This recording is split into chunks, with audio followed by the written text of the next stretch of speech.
This channel does not promote any violent, harmful, or illegal activities. All content provided by this channel is meant for an educational purpose only. Cancer Healer Center, a new beginning.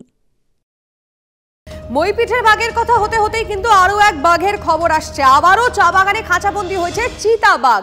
ডুয়ার্সের কালচিনি চা বাগানে বন দফতরের পাতা খাঁচায় সেই leopard ধরা পড়েছে। টিভি9 বাংলা এক্সক্লুসিভ আমরা সেই ছবি আপনাদেরকে দেখাচ্ছি। আবারও চা বাগানে খাঁচাবন্দি চিতা বাঘ। আমরা মাঝে মধ্যেই এই খবর সামনে দেখতে পাই যে যারা চা বাগানে যারা শ্রমিকরা রয়েছেন তারা চিন্তায় রয়েছেন, তারা কাজ করতে ভয় পাচ্ছেন, কারণ ঠিক এই কারণে লেপার্ড যখন তখন চলে আসে।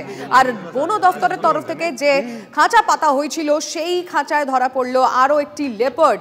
এবং এটি যে ছবি দেখছেন তার ডুয়ার্সের কালচিনি চা বাগানে বন দফতরের পাতা খাঁচায় সেই লেপার্ড ধরা পড়েছে। একদিকে আমরা মইপিঠে নজর রাখছিলাম, সেখানে আতঙ্ক, আর এবার ডুয়ার্সের কালচিনি। আমাদের রিপোর্টার সুজিত এই বিষয়ে আরো জানাতে পারবে।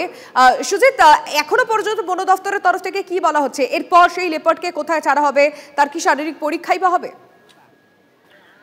লিমা, আজ সকালে চুয়াপাড়া চা বাগানের 28 নম্বর সেকশন থেকে একটি লেপার্ড ধরা পড়েছে। লেপার্ডটি পূর্ণবয়স্ক লেপার্ড। বন দপ্তরের এক আধিকারিক জানিয়েছে লেপার্ডটি কে প্রাথমিক চিকিৎসার পর আবার বক্সা ব্যাঘ্র প্রকল্পের ঘন কোর এরিয়ায় সেই লেপার্ডটিকে ছেড়ে দেওয়া হবে। লিমা, প্রথমেই বলবো যে এই চা বাগানে দীর্ঘদিন ধরে লেপার্ডের একটা তাণ্ডব চলছিল। এর আগেও 16 বছরের এক যুবক মারাত্মকভাবে লেপার্ডের আক্রমণে জখম হন এবং সেই থেকে চা শ্রমিকদের মধ্যে কিন্তু এই লেপার্ড নিয়ে আতঙ্ক এবং চা বাগানে বিভিন্ন ভাবে বিঘ্নিত হয়। স্বাভাবিকভাবেই চা বাগানের শ্রমিকদের দাবির সমর্থনে বন দপ্তর ওখানে খাঁচা পাতে আজ সকালে খাঁচাবন্দি হয় ওই লেপার্ড। একেবারে সেই খাঁচাবন্দি হওয়ার পরের ছবিটা আমরা দেখাচ্ছি আমাদের দর্শকদের। ধন্যবাদ সুজিত।